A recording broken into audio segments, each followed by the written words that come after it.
Hello again mga be. So nagkaroon yung family namin ng Christmas party last December 25. Ngayon lang namin ulit ito nagawa since after mag-lockdown ng pandemic. So sobrang excited ako. Kaso hindi kami kompleto pero at least natuloy. So nag-start yung event with a prayer na niled ni Ate Grace. Tapos nagpalaro ako ng Bring Me. At ayan yung mga pictures ng mga nanalo sa Bring Me. So tuwang-tuwa sila at meron silang mga prizes. Next game naman is Jack and Koy, and which is winners takes all. Ayan, naglalaban sila kung sino yung mananalo at sa huli ang nanalo ay si Tito Emil.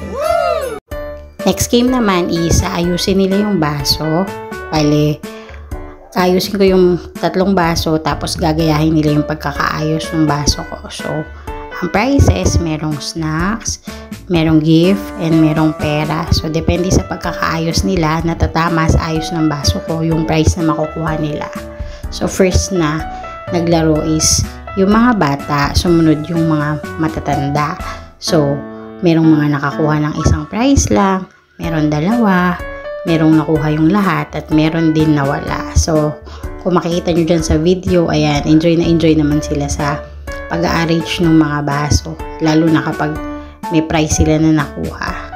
At sa palagay ko, mas nag-enjoy pa yung matatanda kaysa dun sa mga bata. At sa matatanda, dun yung merong kompleto yung prize na nakuha. Sa bata, wala yata eh. Pero, at least, nag-enjoy sila dun sa game. Next game is para sa mga bata, which is eating marshmallow. Ayan, kung nakikita nyo, sinapalpal lahat ni Kyle yung marshmallow. Akala namin mabibilao ka na siya dyan. Kasi sinubo niya lahat. Pero ayun, in the end, siya yung manalo. Next game is basagan ng itlog gamit ng talong. So, sobrang tibay ng itlog. Hirap na hirap yung mga bata na basagin. Pero dahil gusto nilang manalo, sige, hampas dito, hampas doon, para mabasag nila yung itlog. Ayan, may time nga dyan na ginamit na nila yung kamay.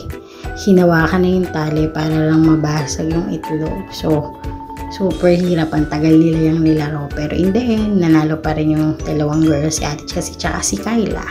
Yeah! Naglaro ulit kami ng Bring Me at yan, nagpa-picture yung mga nanalo at masaya sila dahil meron silang gift na natanggap. Next naman ay yung exchange gift. Ayan, konti lang kami na nag-exchange gift pero yan yung picture ng mga nagkapalitan ng regalo. Yung iba nga halos sila din yung nagkapalitan. Pero masaya naman yung bawat isa dun sa regalo na natanggap nila. Kaya enjoy din yung exchange gift namin.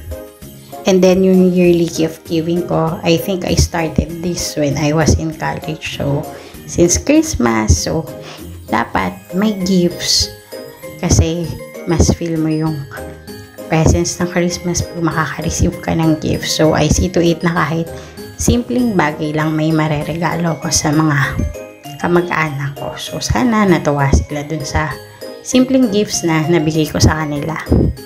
Meron din kaming raffle kaso sa sobrang excited nila, nakalimutan na nilang videohan kaya walang picture or video nung raffle.